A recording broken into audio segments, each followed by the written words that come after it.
Hello, everyone. Welcome. Thanks for joining our diagnostic training session today.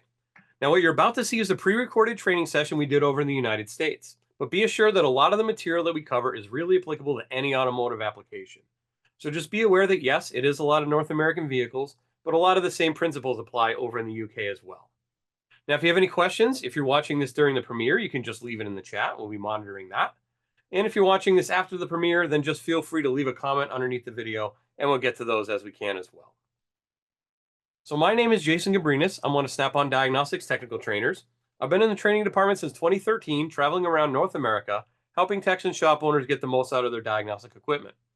Before I did that, it was a couple years as a diagnostic sales rep at Snap-on, so I had a group of about 30 different franchisees I worked with, as well as the shops that they service, in order to help everyone get the most out of their diagnostic needs. Then before I did that, it was 8 years at Subaru, so I worked in a dealership, and over time, I guess, I just became that default diag guy in the shop. So I always ended up having the drivability problems, the intermittent problems, the weird wiring problems that would show up on those cars. And that's really where I cut my diagnostic teeth, was trying to figure out all those weird head scratcher type cars that had come into my bay. Then before that, a bunch of other miscellaneous wrenching jobs. Been a little over 25 years under hood experience for me. So our topic today is talking about those pesky drivability problems that we might run into in the shop, and that is misfire diagnosis. Now, if we break misfires down, we really have four main ingredients that'll give us a misfire. We have air, fuel, spark, and compression. If any of those four is not in the right ratio, not in the right measurement, then our recipe will be off and we get a misfire. So too much air, too little air, too much fuel, not enough fuel, spark not in the right place, spark not occurring at all, compression, not enough compression, too much compression even. Could have all sorts of issues with drivability problems with misfire. So let's go through each of these and talk about a couple different ways we can examine how our engine is running. So first off is going to be oxygen sensors, because that's what's going to report the air and fuel mixture back to the computer.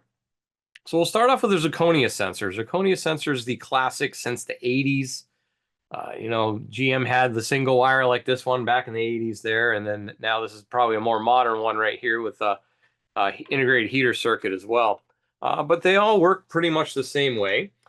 They have a cell in the middle that is going to measure the amount of oxygen in the exhaust gas. This senses oxygen. It also needs to reference that against some outside air. So you may have, if you've taken a real close look at the back or the outside part of an oxygen sensor, you may have found like little wrinkles or small slits in the back. That is how the outside air reference air gets in there in order for it to compare it to what's going on in the exhaust gas. Now, if it does ever get damaged or crimped or anything like that, it might not work the way it should. Even if it doesn't look terribly damaged, it won't be able to get that proper amount of reference air in there, and then it might not do its job. Now, a zirconia sensor produces a voltage roughly in a range from about 0 millivolts to about 900 millivolts, give or take. It is most accurate about halfway in between at 455 millivolts, which equals about 14.701, which is where we want to be. We call that stoichiometric. And the ECM must switch by design. So because this thing's switching back and forth between high and low, the ECM needs to switch to compensate for that. Now, the ideal air-fuel ratio, as I said, is 14.7 units of air to 1 unit of gasoline, which reads at approximately 455 millivolts.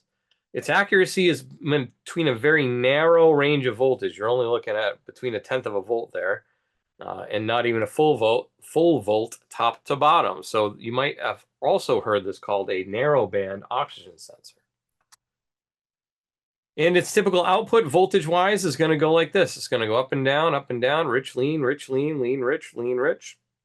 And it'll go up and down, and due to that, the computer is going to have to compensate with the fuel trims, which we're going to talk about here in a little bit. That brings us to AF sensors, so air-fuel ratio sensors. They look very similar to that heated oxygen sensor, except for how they are built internally. So externally, it could be a four-position plug there, and it'll have a heater circuit and all that. But internally, it's basically two zirconia sensors smushed together with a little chamber in between. And we call that a planar form. Think about like plywood, different plies, so different plies of zirconia sensors. Still need the reference air. Still going to have the exhaust gas. We have one zirconia membrane, which is going to pump oxygen ions in and out through this little gap here. And its goal, this one's goal, is to keep this at lambda of 1. So that little letter right there, it's a Greek letter lambda. So lambda of 1.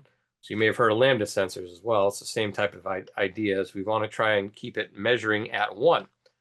And then we have a traditional zirconia membrane on the inside. So this is trying to make sure that this and this match, and this is used to pump it. So let me get a better picture here. So like I said, two cells mated together. AFR sensor uses an entirely different operating strategy than a zirconia sensor, however. So we have this pump cell, gets a small current applied to it, and it's capable of moving the oxygen ions positively or negatively. So we can move them in and out of this chamber, like I said, in order to keep this at a lambda of 1. So this will monitor this and say, hey, there's too much oxygen, there's not enough oxygen, and then this will be used to pump it in and out to get that to a 1.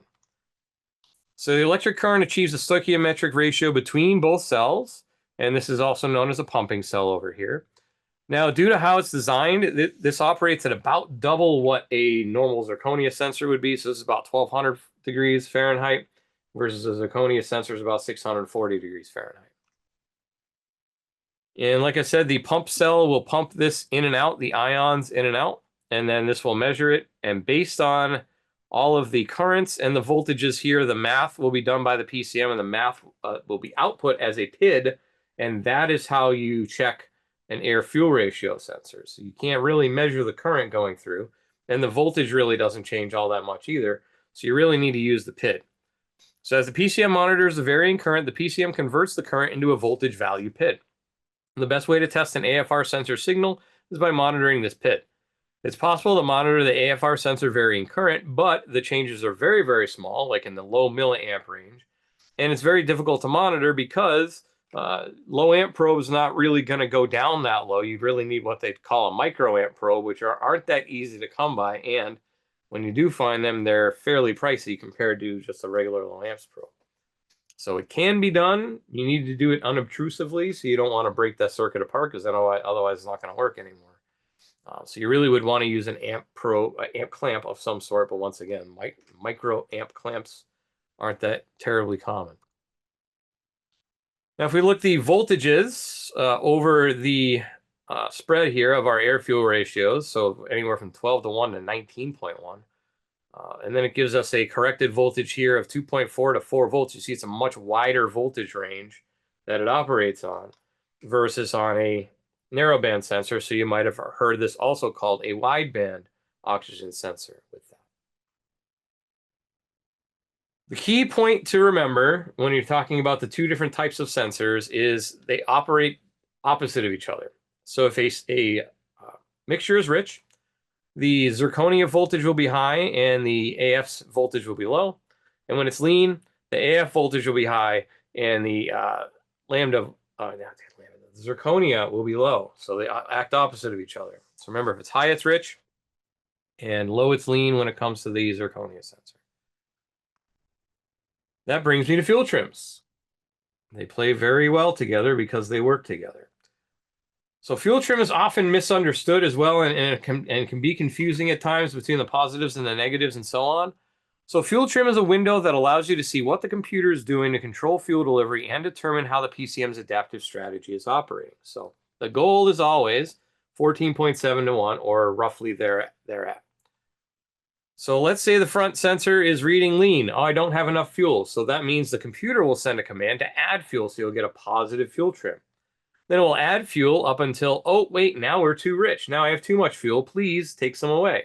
So then the computer will pull a negative fuel trim, and then we'll get too lean, and then positive fuel trim, too rich, and so on and so forth in this vicious cycle called a closed loop operation. Right? So it just constantly cycles back and forth. And you remember that signal I showed from the zirconia sensor, it goes up and down constantly because it's constantly battling that and chasing that, trying to keep it as close to stoichiometric as possible. Now, our oxygen sensor, as we just said, feeds into the short-term fuel trim. So that's what's going on basically right now while the vehicle is running. We can tell how the vehicle is running currently by looking at those short-term fuel trim numbers. If they're too far in either direction, we can tell, well, it's running too rich right now, or it's running too lean right now, and that can help us get to where the problem might be. Now, the short-term fuel trim then feeds into the long-term fuel trim. So over a longer period of time, if that short-term fuel trim is too positive for a while, like plus 5, 6, 7, 8% for a while, then it will cause the long-term fuel trim to say, well, I guess this is normal now, so we'll just ratchet up another notch. And then the long-term fuel trim will be positive, and then the short-term fuel trim will adjust within that block. So it's just constantly moving up and down. Ideally, we want to see these single-digit numbers, maybe even no more than 5, really. I got a rule of thumb coming up here in a little bit, but you really don't want those too far on either side of 0. The closer to 0 means the better that engine is running. So we're going to show how this would look in the data. So we're going to create a vacuum leak on a car. We're going to look at the oxygen sensors and the relationship and comparison to the fuel trim. And then we're going to repair the vacuum leak and see what happens when it corrects itself. So here we are first starting. We see leading up to this, we see rear oxygen sensors reading rich, which is good because that means all the oxygen has been used up. And then the air-fuel ratio sensor in the front, that is roughly 1, which is good because we want to see it around that 1. Like we said, we want to see that 1. The lambda of 1. Now this is on a Subaru, so Subarus are a little bit different how they present their PIDs anyways. So they call short-term fuel trim air fuel correction, and they call their long-term fuel trim air fuel learning. Now, if you think about it, it kind of makes sense because it's correcting it as it drives down the road, your short-term corrections. And then it learns over time what's going on with the short-term. So that kind of makes sense, but they don't. Of course, they don't do anything standardized like the rest of the industry, right? Pretty much everybody else calls it short-term and long-term fuel trim. So you can see how the sensors are operating. And then right here is where I slowly took the brake vacuum hose off very slowly to introduce a lean condition. And we can see how it kind of goes up. And then over this time, the long-term then makes a correction. You can see the long-term steps up, but it takes a lot longer. And then we finally get up to plus 35% when it was almost all the way off. It was very close to stalling, but it didn't quite stall. So this was reading plus 35%, and we can see the air fuel sensor is going up to 1.12 all the way up to here. And then at that same point, it goes down. The rear oxygen sensor was reading 0. It was like full lean at that point. All right, so everything was kind of in panic mode right there. It can't add more than 35%, but it kept calling for more fuel, calling more fuel. However, after we repaired it, you can see pretty darn quickly that the front AF sensor reacted very quickly, and it just dropped like a rock down to rich, actually. And then you can see the air fuel correction drop down to a rich signal because it was pulling up to 4% of fuel right there. But you'll also note in that block that the long-term still hadn't caught up yet. The long-term was still thinking, well, we must still be at 35%, so I'm going to knock up another block again. And it takes that long-term a lot longer to go back down to where normal was. So I can see over time, how's it been running versus how is it running right now. Now, why did it go full rich down here or very rich and pulling fuel out of here? You can see the AF sensor went very low because we were adding so much fuel right here. And then as soon as you fixed it, as it was running, it takes a second for all the parameters to go back into where it needs to be. So it was just dumping fuel into there, trying to get it to richen up, and then was just dumping more fuel than was normal. So then eventually it just adjusted over time. It didn't take that long to recover, honestly. Went back to pretty close to 1 at that point. It was pretty much at 1 right there. So doesn't take that long for them to react. And notice how the front sensor reacted before the rear sensor, which makes sense as well because the exhaust has a lot longer to travel from here to here. So it all kind of plays out and it all makes sense if you think about it in that way, where long-term and short-term is going to feed in the long-term, oxygen sensor is going to feed in the short-term, and so on. So some rule of thumb. So observe your long-term and your short-term fuel trim. Long-term fuel trim will be really good if it's been going on for a while, but short-term fuel trims if it's messing up right now. And these are pretty close to, could work either way. So good when we're plus or minus 5%. Or less than plus or minus 5%. That means PCM is managing fuel trim within normally expected parameters. I get between 6% to 19% either side of 0, then it's compensating for something, and you should probably take a look at it.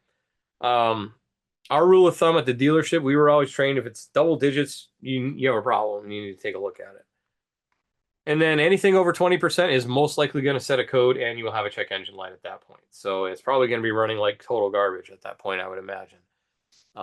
So that could cause multiple cylinder misfires, especially if it's just something in the entire fuel system or whatever, or a vacuum leak. And then here's just a quick little table for reference. So if we're stoichiometric, the auctions, the zirconia sensor is going to be about 450 millivolts. Fuel trim should be roughly nothing, and it's going to pulse the injector as programmed. If it's reading lean, like 17 to 1, it's going to send a rich command. So then you will see a positive fuel trim. It'll add fuel. And then if you see a rich condition, like say 10 to 1, it will throw a lean command. And it'll say, hey, pull some fuel. And then it will decrease that pulse width, which in turn will subtract fuel. Which leads me to fuel injectors. We're going to change our pulse width to change that amount of fuel, right? So we got air, oxygen, fuel ratios, air fuel ratios. Now we got who's in charge of delivering the fuel, at least some of the fuel. Fuel injectors. If I'm going to test the fuel injector, I can test it 3 ways. I can test it electrically, mechanically, or hydraulically. If I'm testing it electrically, I'm going to do that to verify the circuit integrity on the driver circuit and the power circuit. And also verify the components actually operating, because if it doesn't open in the voltage pattern, then I'll know it's probably not working. Mechanically, I'm going to view current flow going through the coils, and I can verify mechanical motion. I can actually see when that pintle leaves the seat and when it opens and starts spraying fuel. And then hydraulically, I can watch the pressure change or pressure drop and verify the state of flow. So it would look something like this. We got the 3 on the screen at the same time. So this is my voltage. I have alternator voltage comes in. PCM grounds it to turn it on, so I should go down pretty darn close to ground. Then it's going to store all that electricity that's holding that coil open. It works on the same principle as an ignition coil, which we'll talk about in a minute. Once it's done spraying, it will then release the ground, which will close it, which releases all that stored electricity that was in that injector, and I'll get a spike. And then it comes down, and then you should see another little bump right here. That's the actual point where that pintle closes, hits the seat. So it's going to squeeze a little bit of extra juice out of there, and then it goes back down to our alternator voltage there. Same time, our current should go up in a nice smooth ramp like this. Now, if you see right here, that little dip shows us where that pintle actually leaves the seat and starts spraying fuel, because it takes a little while to build up that electromagnetic field in order to pull that pintle off the seat. So you will see that. You should see that in the pattern. If you do see that, then that indicates that it is open.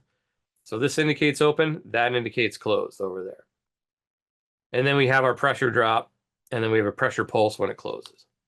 So to separate those out, if we were to test voltage, we've got a standard top feed 2-wire gasoline fuel injector. It's got power from the battery, and then it has grounded by the injector driver. So it's going to be grounded. It's going to pull it down to ground, which is going to generate a magnetic field, and it's going to pull that pintle up off the seat. And when it's time to close, it's going to close, and we get that little kickback. And then there's where it actually closes. Current, same deal. Opens up. We can see that's where the pintle actually starts to spray, and then it stops.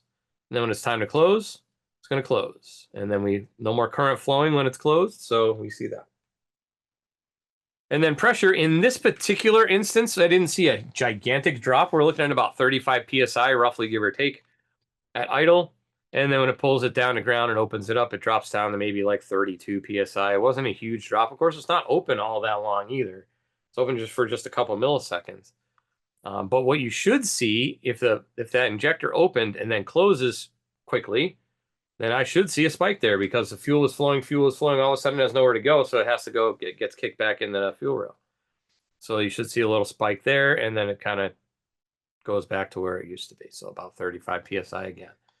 So this is on a known good vehicle too, but if we know what good looks like, then we can understand when bad happens, we can see that as well. And then, so that's air and fuel. Now we got spark. So now we're on ignition coil testing, or ignition system testing, I guess. Now, a coil works on the principle of mutual induction. So that is a transfer of energy from one coil to another when they're placed in close proximity to each other. Coil connected to a voltage source is going to be called the primary winding. That's this guy over here. And the second coil connected to another circuit is going to be the secondary winding. That's over here. It's going to have a common core. Usually it's iron. And most of the time it's going to be copper wire. So in this case, in this example, we have 10 turns of copper wire over here.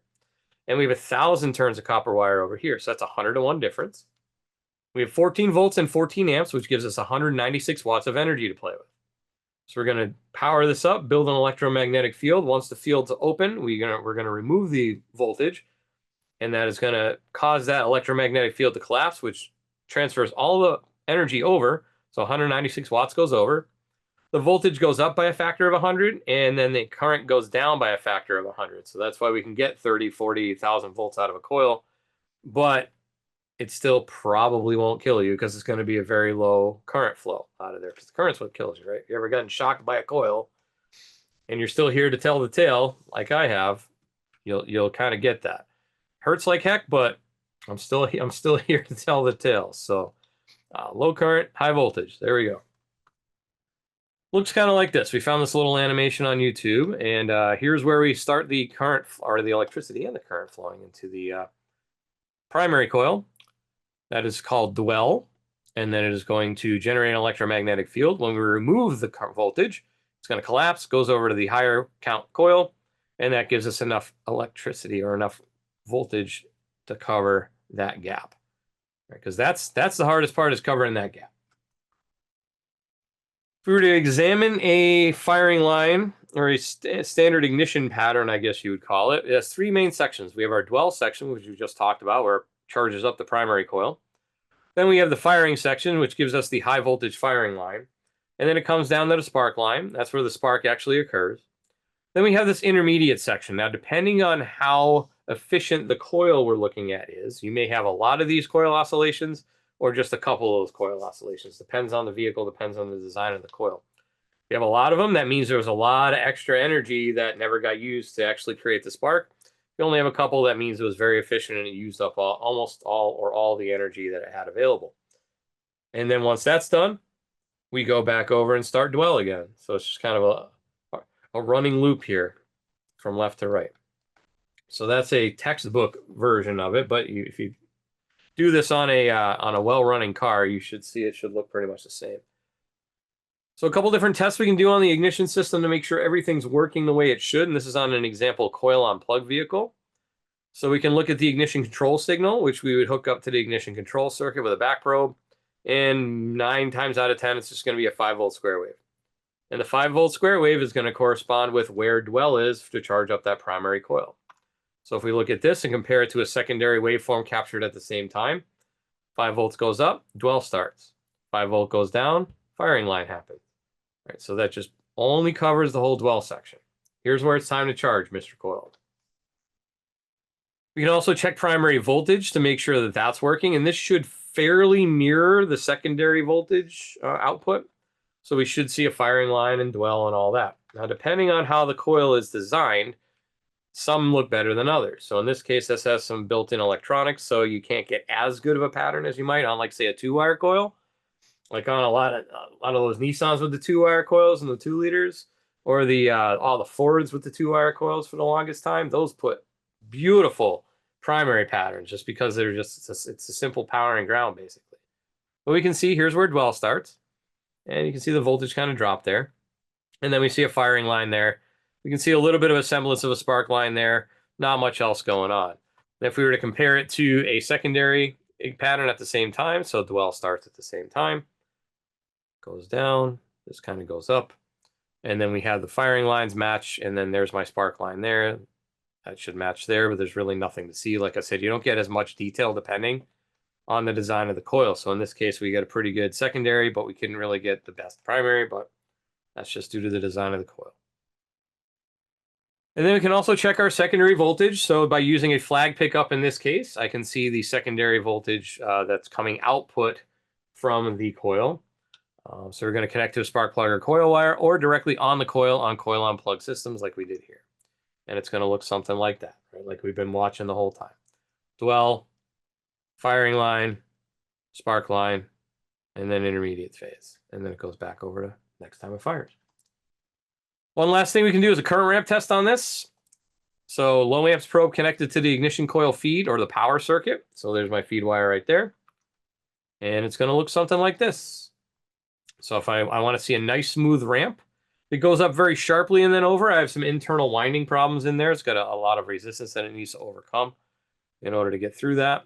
And it should just be kind of a straight ramp. In this case, this is a current limited design. So once it gets to a set amount of current, looks like about 12 amps, it just levels off. Other manufacturers might just have it come up and down like a triangle. It could be either way.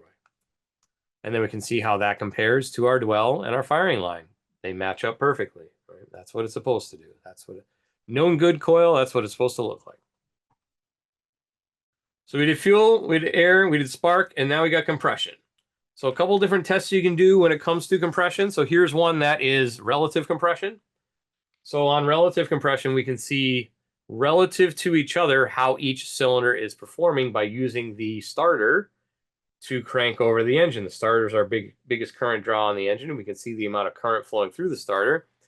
If it is low versus high, that means I have lower compression on one cylinder and higher compression on another cylinder. Now this is on a Jeep that ended up having a clogged cat on one bank, so it wasn't able to create enough compression on half of the cylinders because the exhaust gases could not escape the vehicle fast enough.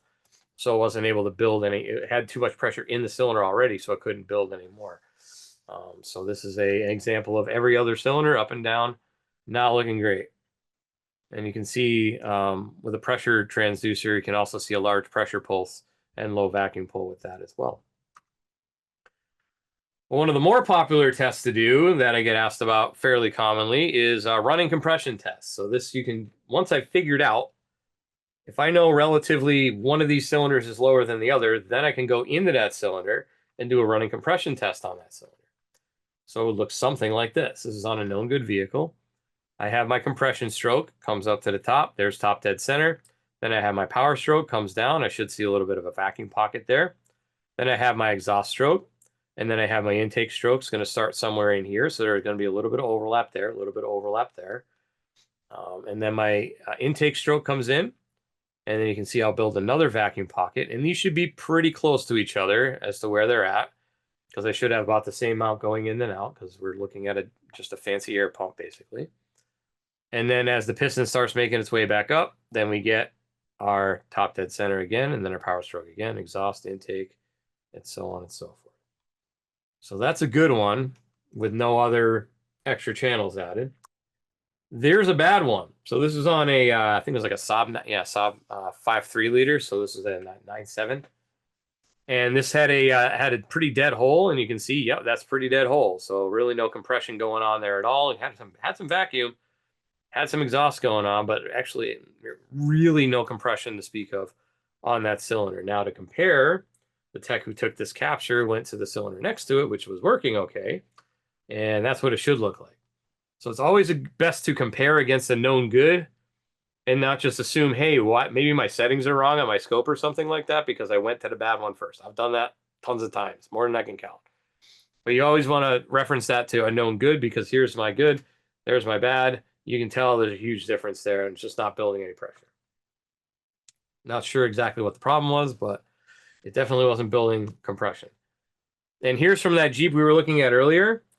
In this case, the exhaust stroke pressure is actually ramping up, and it is above 0 psi. So you don't want to see exhaust pressure above 0 psi, because if you think about it, exhaust is just two open holes or one open hole, depending on how many valves you have, but it's just an open hole to the outside, right? So I should just be able to release all my exhaust without having any pressure buildup. If I have a pressure buildup that I see, then you can understand that there's some sort of blockage in your exhaust somewhere, either a clogged cat or something else.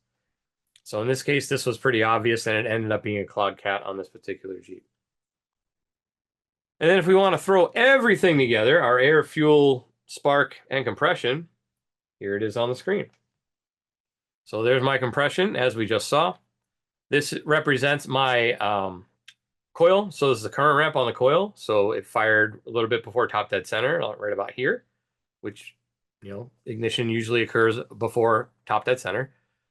And then my power stroke, and then my exhausts, and you can see the other pulses from the other exhaust cylinders.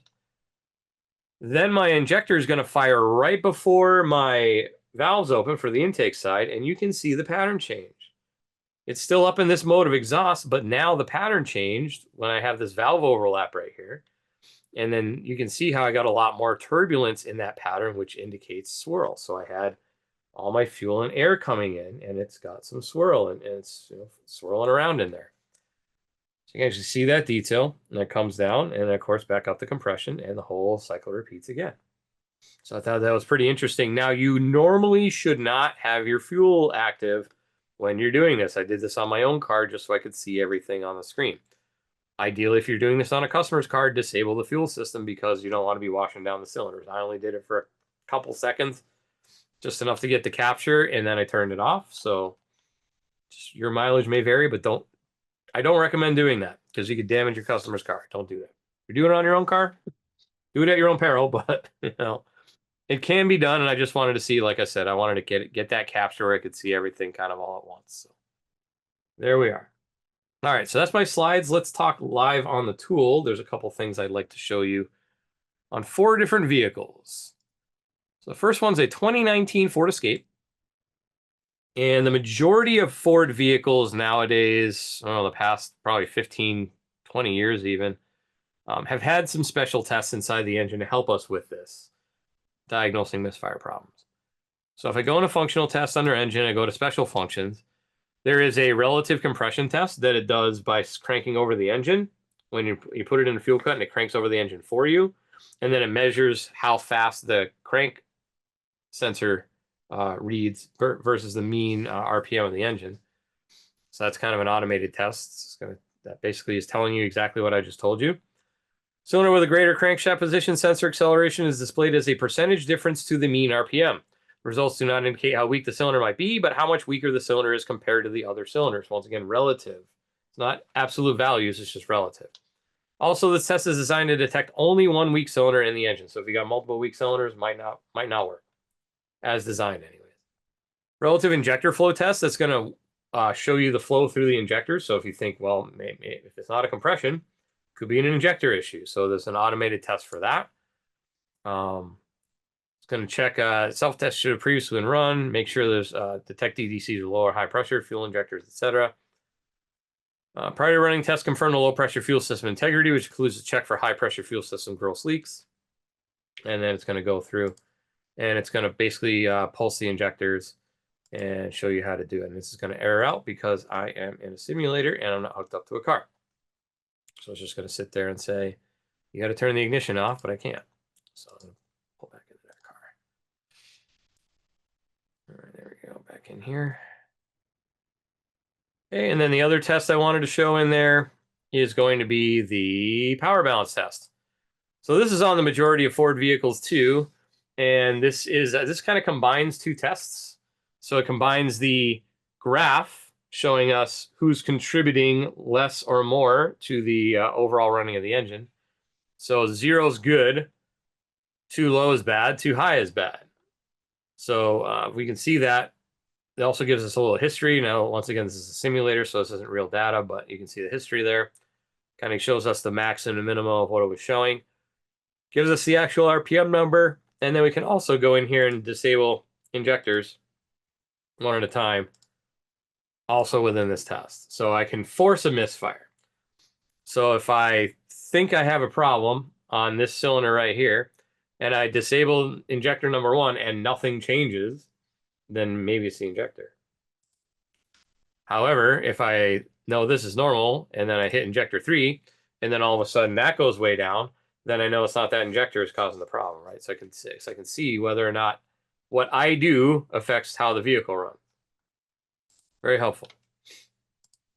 Also in guided component tests on this Ford, we go into the engine, we have a cam and crank sensor. That could be helpful if we have a timing problem, because that could deal with compression. Fuel system for the injector, oxygen sensors. So let's just pop into an injector real quick. So let's say I want to do like a signature test. So it's going to give me the pinout. Also going to be the pinout if I have an alternative test location. This one has 2 alternative test locations, it looks like. And then it's going to tell me where to plug in my signal and ground. And then it's going to tell me, basically here's how to do it. Okay, and next one I have is a BMW 3 Series.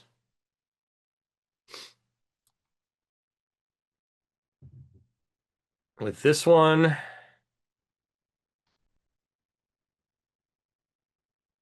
there's a special function in here. So we have like a idle speed adjustment if we need to do that. Reset adaptation values if I might need to restart redo fuel trim. Vanos timing chain test. So once again, if my timing chain is stretched, that could throw off my timing, which could throw off my compression. So that could be an issue. And then of course, actuator tests. We have turn on and off the injectors while they're running. And then also on this one, we have guided component tests. This one has some unique guided component tests. So on BMWs, they started with this. I think it's filtered to other brands right now, but I know for sure BMWs have this. They have a relative cranking compression test using a low amp probe, and then they have a relative cranking compression secondary probe test leads.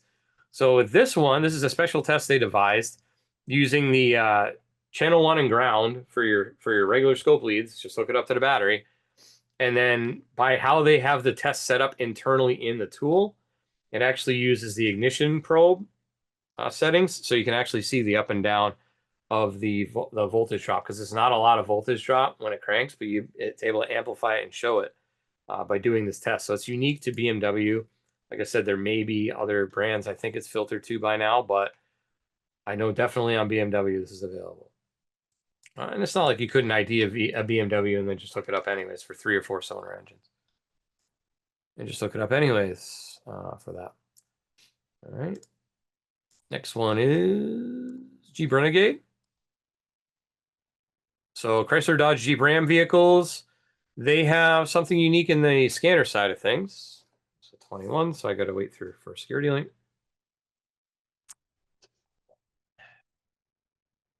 Okay.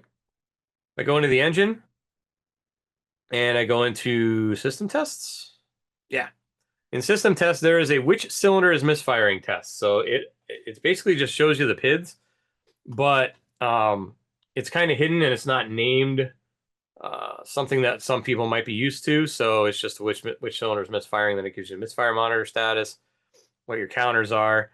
And then it's going to give you, in this case, it's a simulator. So it gives me all 8 cylinders, even though it's a 4-cylinder. But on a real life car, it would give you the proper number of cylinders. And then oxygen sensor heater test, injector kill test. So we can go through and kill the injectors with that. So that could be useful. Functional tests is going to be where our bidirectional controls are. So fuel injector controls, fuel pump relay control, oxygen sensor duty cycles, etc. And miscellaneous functions, like reset memory, which might be helpful. Let's see if we got some tests here. Once again, cam crank, fuel system, oxygen sensor, ignition coil, all the usual tests you would want. Nothing unique to that though. The which cylinder's misfiring test was. And then we have a 2021 Hyundai Santa Fe. That's got something unique in here as well. So if I go into system tests, resetting adaptive values would be for your fuel trims. Functional tests. This one has coil enables and disables, injector disable and enables, oxygen sensor heaters in there as well. So a lot of different tests that could be used if you have a misfire. And then lastly on guided component tests, we'll go in there. EGR could possibly be a source of a leak, right? In the EGR system, could be a vacuum leak. Ignition coil, oxygen sensors, fuel system, high pressure fuel injection pump, all sorts of different tests that you could do to test for misfire problems. The first thing though is finding out which one of your ingredients is off. Do I have enough fuel air? Do I have enough fuel? Is my spark working correctly? Do I have enough compression? If any of those things is off, as I said at the very beginning, it's going to cause you an issue and it's most likely going to cause you a misfire. So that is misfires. And with that, that's our time here today. So make sure you tune in for new diagnostic content every week. We'll be premiering a new video every Wednesday at 7 p.m. UK time, so make sure to check it out here on our YouTube channel. Please make sure you also subscribe, thumbs up, and ring that little notification bell so you'll know anytime we post new content. With that, time for questions. Now, if you have any questions, once again, if you're watching this on the premiere, just leave it in the live chat and we'll do our best to answer those. Otherwise, leave a comment under the video and we'll get to those as we monitor those comments as well. So I'd like to thank you for taking a little bit of time out of your day to learning a little bit more about how you might be able to be more efficient at diagnosing vehicles using some of the information that we've been giving you today. Hopefully we'll see you next week, and we'll see you on any of our other videos. Have a good week, have a good night, and take care.